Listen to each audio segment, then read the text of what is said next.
Meu nome é Babadiba de Manjá, meu nome é africano, como eu me reconheço, como eu me entendo. Eu sou nascido, eu sou o nono filho de uma família de axé, de um ventre de Oxum, né? Minha mãe era de Oxum, e nasci nesse contexto, né? Eu não teve aquela coisa de escolha e tal, porque esse era meu mundo, esse sempre foi meu mundo. Eu sou herdeiro de um axé que já tem quase 100 anos, aqui em Porto Alegre. Nesse local aqui são 85 anos. Esse terreiro aqui foi fundado pela minha bisavó, a dona Júlia de Emanjabomi, que era inicialmente filha do Alfredo Sarará, Xangô. Ela residia ali no Areal da Baronesa, bem na frente da casa do pai Alfredo, e acabou se iniciando, se tornando filha de santo dele. Já tinha uma umbanda que ela trouxe da cidade de Itaqui, na fronteira oeste. E depois, em 1940, se instalou aqui. O pai Alfredo retornou à massa de origem e se avizinhava aqui ao terreiro Zé da Sé de Sobô, da nação Jeje, e foi com quem ela acabou continuando se cuidando. Aí, alguns anos após, a filha dela, que era minha avó, Dona Mana de Ançã, acabou também se iniciando com o seu José, e, e após o falecimento dela, dando continuidade aqui ao terreiro. A minha avó, ela retorna à massa de origem em 1980, e em 1983, já aos 17 anos, 16 anos, eu acabo... Não, em 1983 era 20 anos, eu tinha 20 anos. Eu acabo me aprontando na tradição de matriz africana. A minha iniciação foi em 80, meses depois que a minha avó faleceu. E o meu apronte foi em 83. E aqui no Rio Grande do Sul, no nosso batuque, a gente não tem essa coisa de, bom, quem é que vai continuar ou quem não vai. É sempre importante a gente ter as pessoas que nos acompanham, os filhos de santo que nos acompanham, que absorvem conhecimento, que tem essa vocação, que tem esse AO. Uma coisa é a gente nascer para ser, e outra coisa é a gente querer ser. Tem gente que quer muito ser e não consegue ser, porque não tem AO, né? E não aconteceu isso na nossa família. Minha avó tinha 4 filhos. Da minha bisavó, por exemplo, que tinha dois filhos, que era a minha avó e o meu tio-avô, que era de Ossanha. Somente a minha avó quis seguir a tradição. Mas ela não gostava da Umbanda, era só batuque. E ela ficou 17 anos cuidando do terreiro. É pouco tempo, né? Eu já estou há 42 anos. Mas ela era uma cardiopata muito crônica. E uma família muito agitada, né? Minha avó tinha 4 filhos, né? Três mulheres e um homem. E o meu tio, infelizmente, era alcoólatra, mas era daqueles alcoólatras que incomodavam. Naquele tempo não tinha caderneta de poupança, não tinha banco, né? Assim que, ou pelo menos a gente não tinha acesso a eles, porque terreiro eram pessoas pobres que não tinham conta bancária, não tinham essas coisas. Então elas guardavam o dinheirinho dentro do potezinho no quarto de santo, no meio dos ocultados, no meio dos orixás. E ele descobriu onde era. Então ela chaveava o quarto de santo e carregava a chave com ela. Então ele tinha que pedir dinheiro para ela. E ele pedia, e aí quando ela não queria dar, ele ficava violento, né? E foi uma dessas violências que acabou levando, né, a minha avó para Orum, porque ela estava de obrigação, era junho, ela tocava em 20 de junho, era aniversário de Yansan, ela estava e tocava como a gente, 16 dias. E aí o seu José estava presente quando ele bêbado pediu dinheiro e ela disse que não tinha, que não ia dar, que tinha obrigação, e ele deu um empurrão nela.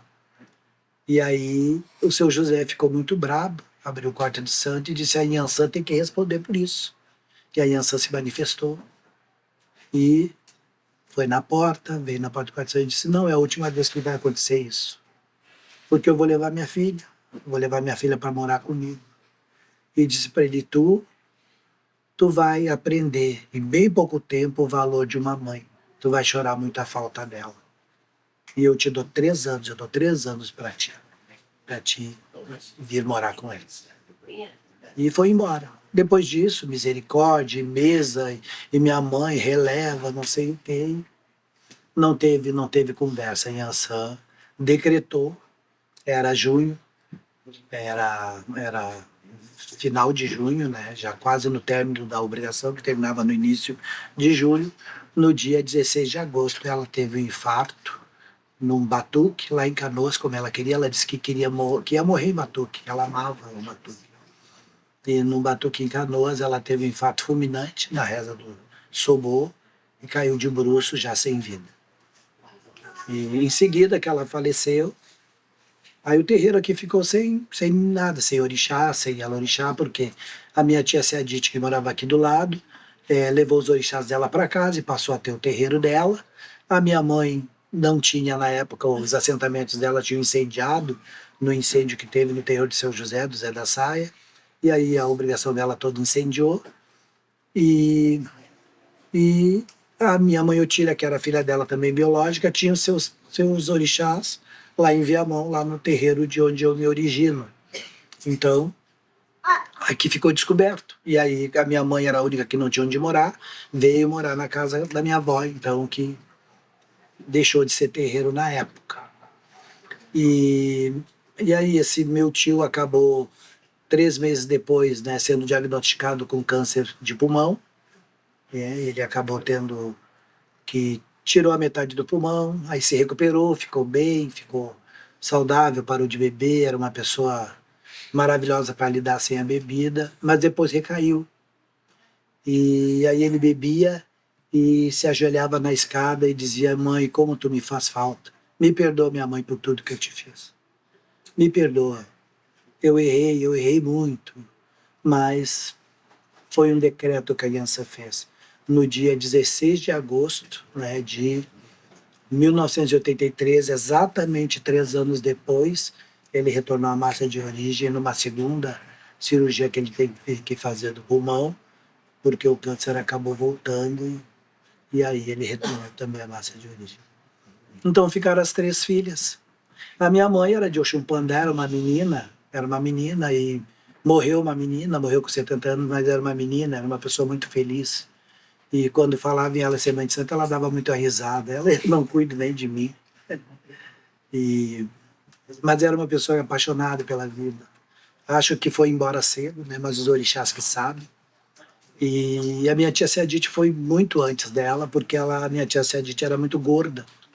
E ela tinha diabetes. E a boca dela não conseguia parar fechada. Então ela acabou, antes também de 70 anos, infartando e foi embora também.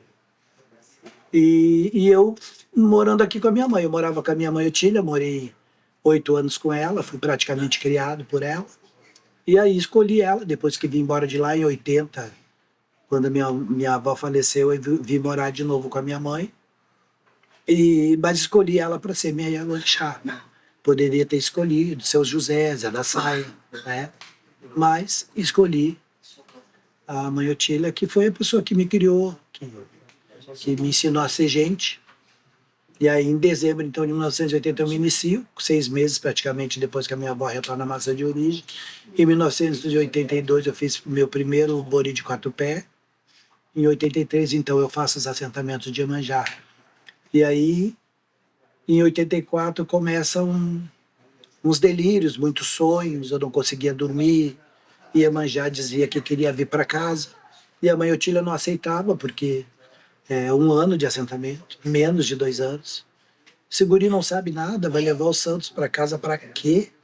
E ela tinha medo também que eu acabasse me apaixonando pelo pai de santo antigo aqui da região e pudesse daqui um pouquinho não querer mais ser filho dela. E eu dizia para ela: mãe Otília, eu estou mais para pai do que para filho. Que a mão na minha cabeça só a sua. E o dia que a senhora faltar, com certeza, quando a senhora faltar, se a senhora faltar primeiro que eu, a senhora vai me deixar em condições de dar continuidade na minha ancestralidade. Aí, quando foi em 1985, ela entendeu, e aí não conseguia. Eu dizia para ela, então resolve, minha mãe, essa coisa do meu sonho, se a senhora não quer trazer a minha mãe para casa. Aí ela resolveu trazer. Aí, em dezembro de 85, era bem a época, minha avó tocava dia 20 de junho e 4 de dezembro, que era a época da minha mãe Otília tocar. E aí eu trouxe a Iemanjá para casa. E aí quando eu trouxe a mãe Iemanjá para casa, eu tinha já então 22 anos. E eu não tinha pretensão assim de pode ser pai de santo, mas eu já tinha mania, eu sempre fui fanático.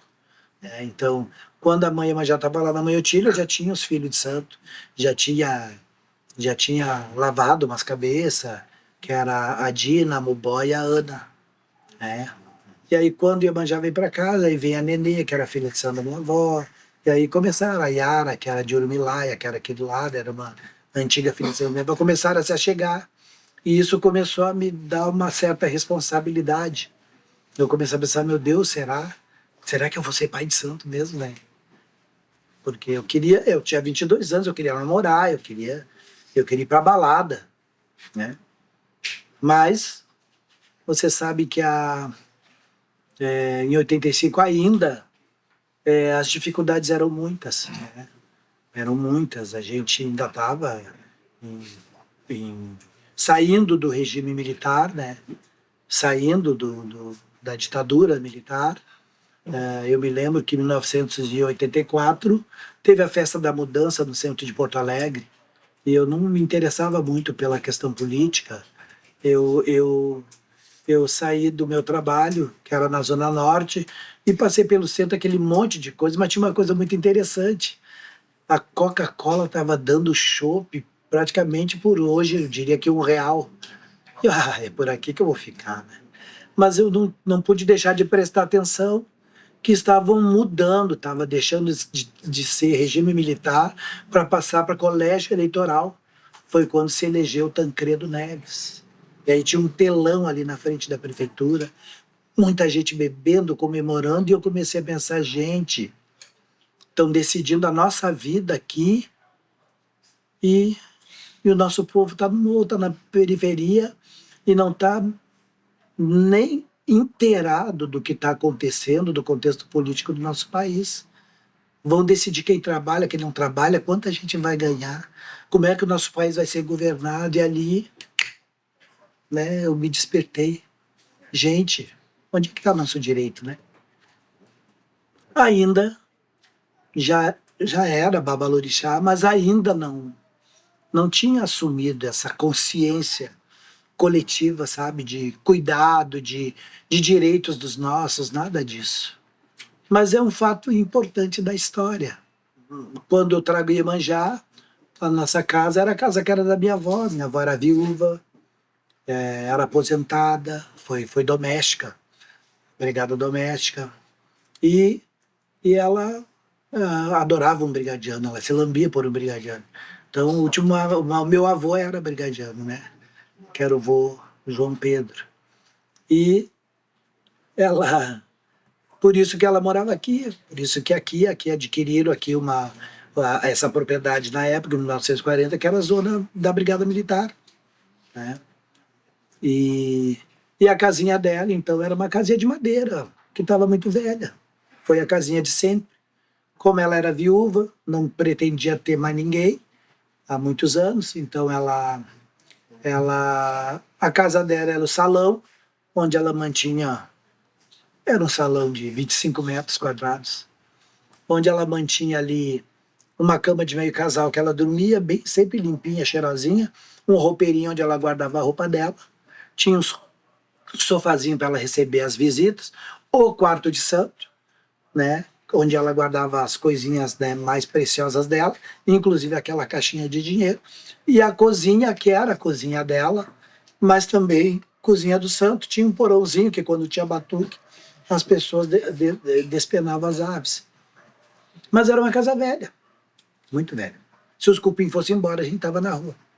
Foi essa casa que a minha mãe acabou herdando, aí dividi em 4 peças, e eu vim morar com ela. E a gente que é filho não tem noção, a gente acha que a casa da mãe da gente, da casa da mãe da gente é a casa da gente. Mas não é, gente. É a casa da mãe da gente. A gente, quando crescer, vai pensar em ter a casa da gente. Mas como tudo foi muito precoce comigo, eu tinha 22 anos e a mãe já queria vir para casa. Bom, era para essa casa que ela queria vir. Era a casa da minha mãe, mas era também a casa de Inhansã, era também a casa do Orixá. Aqui nos fundos tem um balé que hoje já tem 63 anos de feitura. E, ah, e aí, bom, a mãe permitiu que eu trouxesse Iemanjá para cá. Então, a gente desmanchou um dos quartos para ficar uma salinha um pouquinho maior. E no cantinho, bem no cantinho, a gente botou assim. Eu não tinha dinheiro para comprar madeira para fazer o quarto de santo, prego, nada disso. A gente era muito pobre. A gente era muito pobre. Eu era ajudante de prefeitura. Ganhava uma merrequinha por semana, uma merrequinha que mudou um pouco a vida, né, das minhas irmãs, da mãe, porque era um dinheiro por semana. Então dava para comprar as coisas que o salário, quando chega, a gente paga tudo e fica sem nada, passa o mês inteiro contando os caraminguá. Mas quando tem o que recebe por semana, esse um acaba dando conta das passagens que faltam para um, para outro. E assim a gente ia levando a vida. Então eu fui ali no arroio. Tem um arroio que passa aqui nos fundos, e ali tinha uns roupeiros velhos. E eu peguei as portas daquele roupeiro, limpei bem limpinho, tirei os pregos, pintei de azul, um azulzinho Iemanjá. E aí eu fiz a paredezinha com aqueles pedaços de madeira. Peguei, fiz uma mesinha com um pedacinho de compensado velho que eu achei ali. Botei um paninho branco, aquela ia ser minha mesinha de buços. E as prateleirinhas. Fiz a casinha do Bará também com pedacinhos de madeira do arroio. E aí a Iemanjá veio para casa. E ali a gente tocou um batuque. Naquele dia. E como eu não tinha conta, como eu gostava muito, eu era muito, e sou ainda hoje, muito batuqueiro. O batuque é a minha vida. Gente, eu varava em batuque por essa Monte Alegre, Santa Isabel, Viamão, Restinga, Vila Cruzeiro, Bom Jesus. Eu sou muito conhecido e conheço muita gente porque eu ia em batuque. Eu botava o meu axó dentro de uma sacolinha dessa de supermercado, chegava na casa, pedia um quartinho para trocar de roupa, um banheiro, eu trocava de roupa, participava do batuque, quando terminava eu ia para o banheirinho, trocar de roupa, botava minha roupinha para não pegar o ônibus, né, de Axó, e vinha para casa, chegava, chovia ou fazia sol, me convidava, eu estava indo, não tinha frio para mim. Então por isso eu conheço a nação Cabinda, Gê, Joiói, Jexá, conheço muita gente velha, muita gente antiga, porque isso eu também não sou tão novo. E novinho, eu era novinho, todo mundo me conhecia, eu era novinho. Só que eu não era Diba ainda, eu era o Valmir, porque as pessoas das minhas relações, assim, também me inseri muito no meio dos batuqueiros, porque eu conhecia as pessoas de religião no trabalho, eles me convidavam e eu ia também. Então era o pai Valmir. E aí, nesse batuque que eu trouxe Iemanjá para casa, tinha muita gente, sem planejar. Aí começou aí, a partir daqui, né, sem entender ou sem saber, a gente estava dando continuidade da história do terreiro, que foi fundado pela minha bisavó de Iemanjá. A partir de 85 eu acabo assumindo, e ali só transformações, problemas, brigas familiares, outros interesses. A minha mãe tinha o companheiro dela, por conta de briga até pela casa da minha avó, que aí depois acabou tendo uma briga com a família da minha tia do lado, a tia Ciadite, que entendiam que a minha mãe não tinha que morar aqui, que eles queriam fazer uma creche, enfim. Acabou se travando uma batalha judicial, ficaram inimigos por muitos anos. A minha mãe se desgostou e foi embora e me deixou morando sozinha aqui. Minha mãe foi embora para o Rio de Janeiro, me deixou morando aqui. E aí eu fui ficando. O terreiro crescendo, pessoas chegando, pessoas que foram jovens comigo, hoje são filhos de santo mais velho, tem bastante tempo.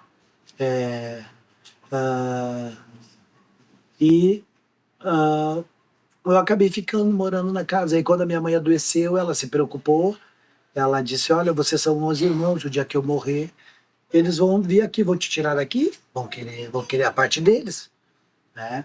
E não sabem que essa casa tu construiu tijolo por tijolo, que ninguém, não fui eu, né? Ela dizia, não fui eu que construí, foi tu que construiu.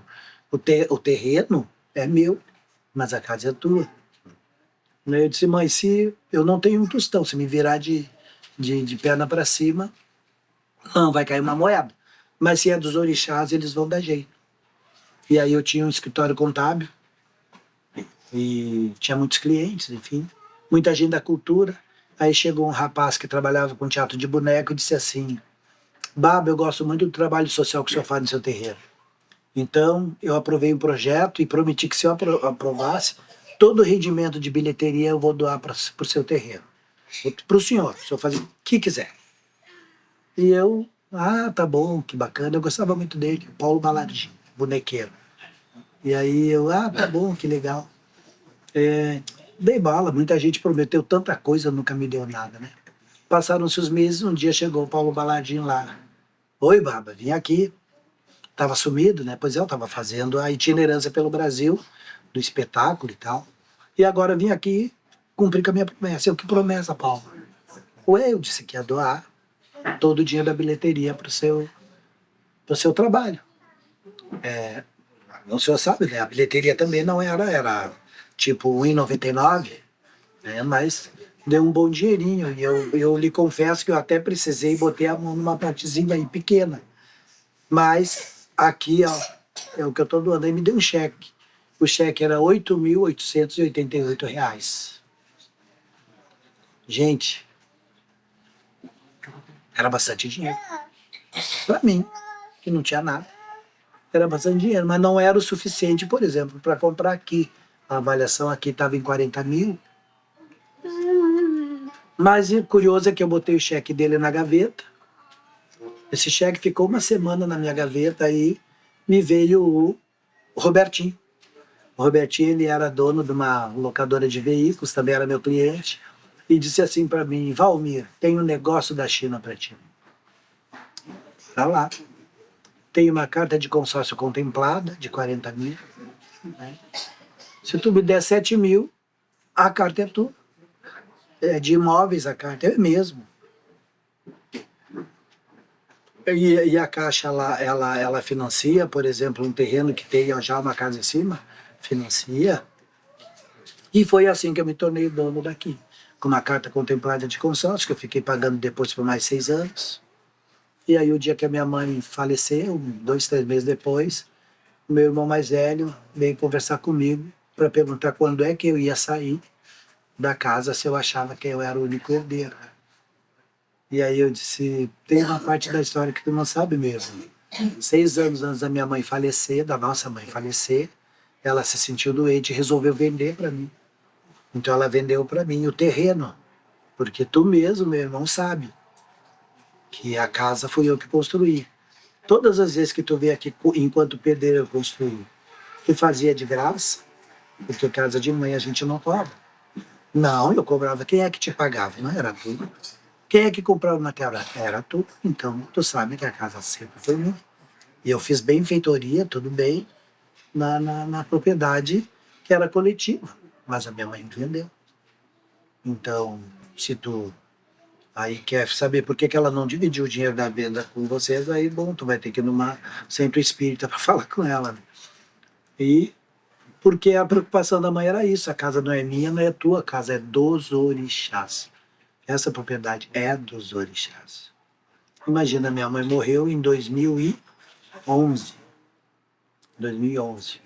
Eu já estava aqui, então, há 31 anos, né? De 85. 30 e poucos anos. E de fato, ela tinha razão. Né? Quando ela morria, se eu pedir, sem pensar se eu tivesse para onde ir. Né? Porque é assim. E o nosso Batuque do Rio Grande do Sul tem esse grande problema. Que as propriedades sempre são da família. Se não tem o herdeiro da família que seja pronto, preparado, a casa acaba morrendo. Por isso que não tem terreiros. Terreiro com 100 anos, esse nosso é uma das exceções. Acredito que se procurar, vai ter mais um ou outro. Mas a gente aqui porque a ancestralidade deu conta disso. Então não fiz escolha, eu acabei me tornando um babalorixá, sempre com muita paixão, sempre trabalhei fora, estudei para ser técnico contábil, hoje sou bacharel em saúde coletiva, montei meu escritório contábil, tive muita dificuldade de entender que eu tinha que assumir o terreiro integralmente.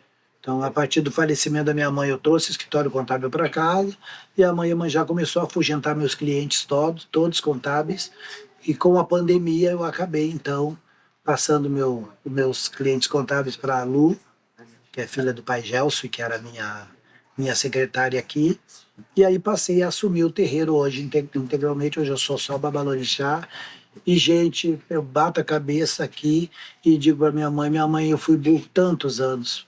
Por que eu não parei de trabalhar fora há mais tempo para me dedicar só para os orixás? É muito cansativo, é muito mais cansativo. A gente trabalha muito, não é 8 horas, não é uma jornada de 40 horas. Não tem sábado, e agora só está tendo domingo e algum domingo, porque eu digo, olha, domingo não. Mas eu tenho paixão por o que eu faço, né? A minha área de fato é as humanas. Eu gosto de atender, gosto de conversar com as pessoas e tenho um compromisso muito grande desde a minha feitura com as crianças.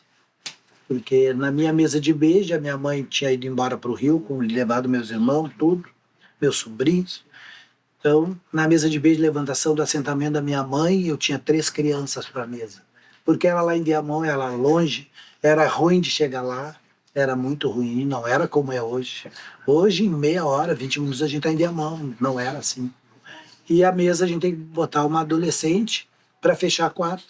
E aí as Oxuns chegaram tudo chorando, meu Deus, parecia que... Eu disse, gente, essa obrigação não vai dar bem. Aí o pai Xangô da minha mãe Otília chegou, me abraçou e disse, meu filho, eu vou compensar essa falta de criança ao longo de toda a tua vida. E eu digo hoje, Caô, Cabelece, meu pai, misericórdia, não precisa compensar tanto. Porque é muita criança dessa casa. E cada dia uma mais encantadora, cada dia mais encanto. Então a criança aqui também é a nossa vida. A gente sempre teve compromisso com a juventude. No início, né, do nosso terreiro, tinha uma grande questão, a gente era pobre de uma RGC, gente. Comprar uma galinha para fazer um bolinho não era fácil. E não é a realidade do terreiro aqui do Babadinho, não. Todos os batuqueiros eram assim. Todos os batuqueiros. Não tinha batuqueiro elite, batuqueiro mídia, não. Todo mundo suava para comprar uma galinha, um casalzinho de pombo para fazer um bolinho. Era tudo muito difícil. Mas tinha uma outra coisa que era difícil, que a gente só poderia confirmar um batuque quando a gente conseguia garantir o tamboreiro. O tamboreiro era um problema, sempre era um problema. E os tamboreiros eram muito engraçados. Tamboreiro e tamboreira eram tudo igual, né? Era tudo muito engraçado. Aí, aqui, por exemplo, lá na Mãe Otília era o Adão Bundinha que tocava. Adão Bundinha era vizinho aqui, mas a minha Mãe Otília era lá na 56 de Viamão, lá no Jardim Craio. Então, Adão Bundinha não tinha dinheiro para passagem, o que ele fazia? Ele chamava um táxi, chegava lá na Mãe Otília, de táxi, chamava ela lá na rua para pagar o táxi. E às vezes ela não tinha, porque um táxi era caro, gente. Era muito caro para a nossa realidade, para o nosso contexto. Imagina se a gente ia andar de táxi. E ele fazia isso. Então ela disse, é o Adão Bundinha que vai tocar assim, prepara, Luizinho, já guarda o dinheiro que ele vai me bater aqui na porta de táxi. Além de receber depois o axé do tambor que eles cobravam, não era nada assim absurdo, só era difícil pra gente.